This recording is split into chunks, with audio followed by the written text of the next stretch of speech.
Kadakiepi. Welcome to Hóčhoka here at the center of St. Joseph's Indian Schools campus. I'm your host, Scott Wooster. And today I've got with me a very special guest, Joe Tyrell. He is my next door neighbor up on the counseling floor. And I've known Joe for a long time. Joe kind of grew up here at St. Joe's, and I would love to do another podcast with you, Joe, talking about your experiences, what it's like to grow up here and to come back and work here. Yeah. So Joe and I see each other every day and get to talk a lot about the inner workings of St. Joe's and what we see as our vision. So that's what we're going to talk about here a little bit today. I want to just have you introduce yourself, if you're okay. Just tell me and our audience what you do here at St. Joe's. Great. Well, Scott, thanks for having me. Yeah, absolutely. Yeah. I'm the director of mission integration. Yep. I've been here, I think, 13 years. Okay. So my job, really, I just tell staff and donors, my job is just to basically help students find their spiritual identity, whether that's Catholicism, Christianity, whether Lakota spirituality, help these kids find their spirituality and build a relationship with a higher power. Okay. And that's what you're doing today. And there's been a lot of different things that have brought you to that point, Sure. right? Yeah. Again, I tipped it off right off the top that you were a kid that grew up here. Why did you end up in just a nutshell? How did you tell our audience how you grew up here? What that means to you? Well, yeah, my parents were house parents here, and then they went their different ways at St. Joe's, where my mom was in human resources, my dad was director of child services, then became the president. They started as house parents. House parents in the Pinger home. From Chicago. From Chicago. Yep. There's a book called Detour Home. Yep. So there's a little plug for that. Yeah. And kind of grew up at St. Joe's, knew the priest of the Sacred Heart, knew all the priests that worked here. Then went to college, got really into Catholicism, got it invested more into my faith. And there was a position here to be the religious ed teacher. Did not want to do it at all just because of growing up here. And like half the people know me or like probably changed my diaper at one point. So didn't want anything to do with it. Yeah. And then decided to do it. And by Christmas time, that first semester, I said, I'll probably never leave. This is where you want to be. Yeah. It's interesting. You had 3 siblings who grew up here. Four. Geez, what am I saying? Yeah, 4 siblings. Two brothers, 2 sisters that grew up here. And you mentioned that your dad became the president of St. Joe's. Right. For how long was he? 2012, I think, is when he became the president. But he had been kind of at the helm. There was maybe like a interim year when Father Steve, who was the president, left. Yeah. I mean, don't quote me on those dates, but... Okay. But he was the director of child services for a long time. My whole life. Yeah. So you knew that, and your whole life is probably 30 years of that, right? Or 35? 35, yeah. 35 years of your dad running the show. You grew up here. Yeah. Your dad's a very strict Catholic. Sure. Would you say? I mean, I would say my mom, as a convert, became maybe more strict. Okay. And was, telling us to be altar servers, making sure everybody was ready for Mass. Mm-hmm. She was more of the Catholic. Yep. I'm not saying my dad wasn't, but... No, he still is to this day. He still role models all of Catholicism to us. Yeah. You grew up going to St. James downtown? Correct, yeah. And did you come out here to St. Joe's? Yeah, we would only come out here maybe once a month whenever my dad would have to lecture. Okay. But we loved it because it was, it was maybe at a different time too, where we got to sleep in like an extra hour. Right. There was something always special about it too, of being around kids. Yeah. And then, growing up here, you would play with the kids or you would be play against them in sports, and then you would see them at Mass. That was always so much more enjoyable than going to St. James, where it was all, old people. Yeah, right. Yep. I grew up Catholic too. We in Pier in the same thing. I mean, you see the congregation in a certain Sure. way when you're a little kid. You just see it as your community, and Yeah. it's not always. Maybe you're with your peers during CCD, or Right. you're with your peers at doing different activities, but daily mass or weekly mass congregation looks a little bit different. Yeah.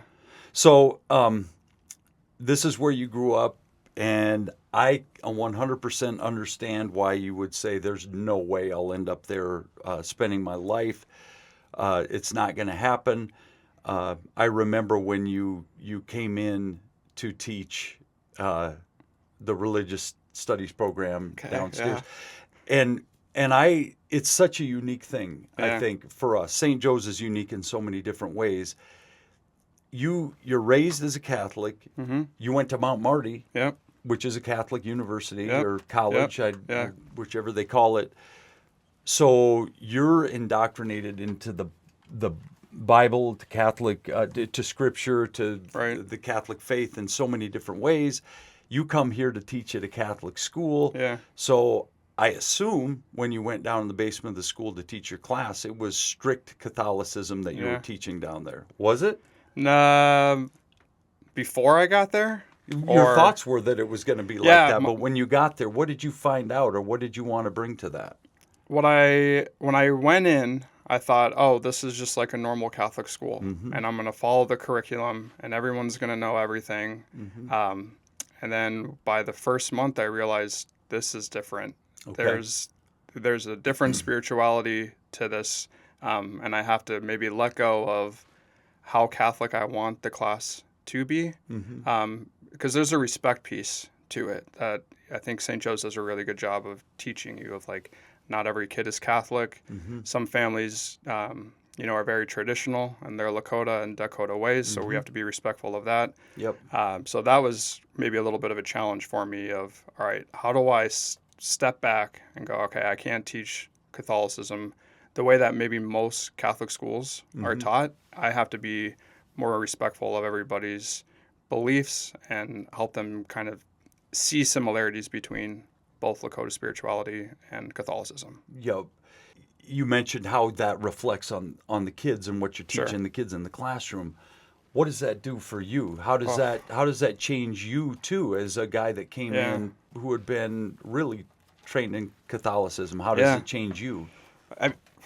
That's such like how much time do we have? Right. You and I have that's these such a conversations good question. all the time. We're talking about growth and Yeah. I'm following the same path. I grew up taught a certain way, Yeah. and everything became about growth at a certain point. This isn't about me. I'm not going to tell my story, but what did it do for you as far as you can tell? I mean, this sounds pretty cliche to say, like working with kids, but the kids taught me more about my spirituality than I probably ever saw or realized. I think, growing up Catholic and going to Mass and then going to Catholic university, you always see everything in a Catholic world. And so having the students kind of show me what Catholicism is to them, what spirituality is to them, what their culture and how they pray and how it connects with them, that kind of almost changed my whole spirituality and outlook on everything. And then the more, you just ask kids questions of like, what does this mean? How do you say these words in your language? And it's just all this beauty of both spiritualities. Yep. And you stepped into, after, how many years did you teach? 7. 7. Yeah. And then you stepped into a role of, say it again? Director of Mission Integration. Okay. And what that means, you tell me what that means. Because Wow, that's a great question. And I actually, don't even you know what it just means, said maybe. a minute ago, Yeah. everything you said kind of explained that. Wow, I went from this narrow kind of view of how this is supposed to look to this Yeah. broadening. And I think mission integration, in a way, explains that too. Yeah, I always think of mission integration as the roots of campus, right? St. Joe's is founded by the priests of the Sacred Heart. So there's this Catholicism, Father de Home, SCJ world, Yeah. but then there's Lakota spirituality and connected. So Yeah. those roots of always will be embedded into campus. So it's just my job really to help promote them as best as I can for students and for staff. Yep, to showcase both of them, Right. and maybe that's because we do that, but to provide opportunities. Yeah. So for the kids that go to school here. Yeah, I mean, I want to provide any sort of spiritual presence that I can for kids, whether that's going to mass, whether it's going to the sweat lodge, whether it's seventh grade cultural trip, helping kids find their spirituality in whatever way possible. So if there's a way that we can pray in Catholicism or in Lakota spirituality, I'm all about it. Let's make it happen. Okay, and to that end, I think this may have been going on before you came here, but I'm not exactly sure. But the Lakota masses, Yeah, um, they've been going on like forever. okay. Depend on who you ask, but Yeah. for a long time they've been going on. You could probably find 10 people who tell you Yeah, they're the for real. ones who Yeah. initiated Yeah, it. for Right? real. No, Yeah. I'm the one that, Yeah. you can talk to old timers and you can hear that kind of thing. But it's sort of, in theory and possibly in practice, it's sort of the embodiment Yeah. a little bit of what we're supposed to be. Yeah, Lakota Mass is great. I think even just the chapel in itself is great. The cross cultures and the symbolism of both I think is great. And then tying that into Lakota Mass, doing that once a month for our kids to really dive into who they are. I never wanted kids to say, well, I'm Catholic, so I can't do this Lakota thing, or I'm Lakota, so I can't do Catholic things. I always looked at it and said, well, aren't they connected? We shouldn't be embodying that. So Lakota Right. Mass is, to me, the best opportunity for our kids to showcase both things. Right. And wouldn't one only strengthen the other? Absolutely, yeah. Because Because that's what it's done for me, right? Yes. It's helped me growing up Catholic and then being around the students and being around the staff, going into the sweat lodge, asking more questions, going on the cultural trip. That's helped me with my Catholicism Yep. and seeing similarities. And then that's what I do for specifically for the high school kids, is show them like, hey, when you're on this cultural trip and you as a seventh grader hiked Bear Butte and it's steep and it's rocky, and if you make a wrong step, you're falling down. What's that similar to? Well, that's similar to Jesus walking up the cross, right? Like, or walking up to Golgotha with the cross on his cross, back. Like, you're gonna fall. It's steep. It's scary. Sundance, like that's a similarity. Going into the sweat lodge, that was an opportunity for me to go in, and that was a moment where I've never felt a spiritual presence like that before ever. And then going in another time with SCJ priest, Father Richard, who was here for a couple of years. He went in with me, and I asked him, he's from India, and I asked him, like, hey, what did you think? And he's like, oh, it's just like Mass. I was like, what do you mean it's just like Mass? And he broke it down of, liturgy of the Word, liturgy of the Eucharist, and how there's different parts to the sweat lodge and the Inipi ceremony, and how it's connected to a Sunday Mass. And just being around kids, being around priests, being around you, asking different alumni questions too on the two spiritualities, it's helped me strengthen my Catholicism and have more of a respect for Lakota spirituality as well. I think it's so important with I want to speak to exactly what you bring. Your philosophy, I think, kind of speaks to this really well. You have a philosophy that's so simple, and I don't even know if it's not something you sat down at night and wrote out. This is going to be Joe Tyrell's philosophy. But I think you hit it so perfectly that there's a lot of different ways to do things, and why can't they all support one another and make things better by doing that? Why do we have to compete and Right. you know, one's better than the other or that? And you're in a unique position where you do get to, as it says in your title, integrate those. Yeah. So, you know, as I know you well enough to know that you don't sit around thinking about what a neat title would be. That's Right. just not what you do.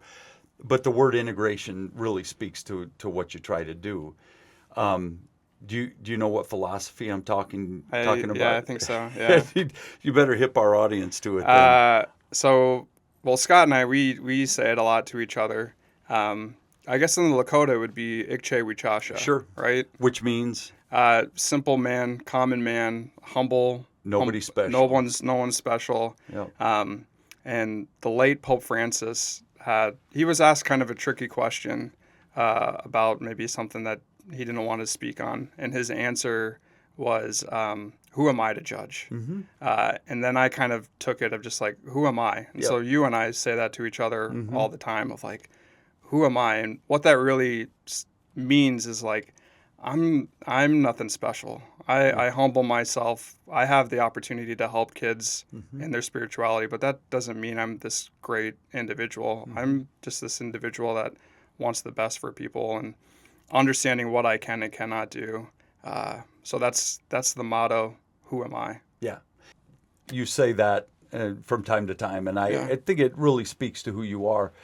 And without glazing you too hard, I had an 8th grade girl accuse me of glazing her, which means you're trying to flatter too much or trying to heap too much praise on. But I would say that what you do in your position and that philosophy is truly it's so appropriate for what you're doing, because I think it's important for these kids, whether they're first graders all the way up through Sure. the 12th graders that you work with.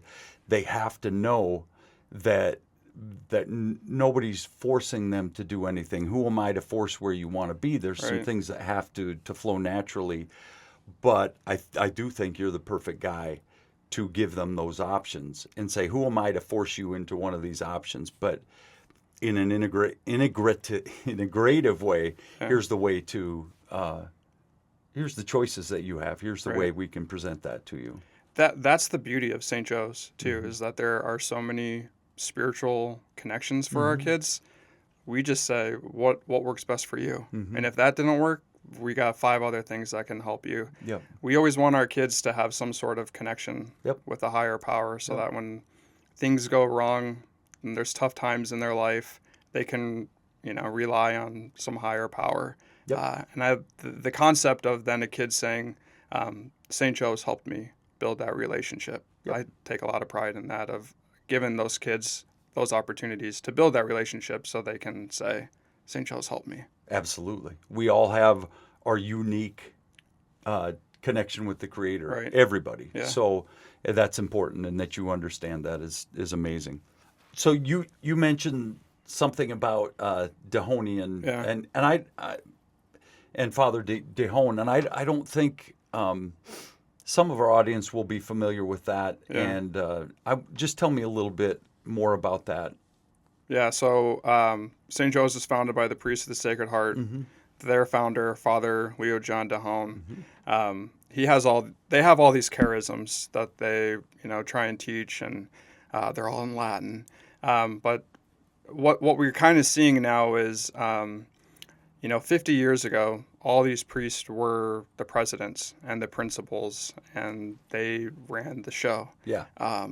We're seeing a lot of lay people now in those positions. Okay. But those charisms of the priest of Sacred Heart and of Father Dehone need to continue.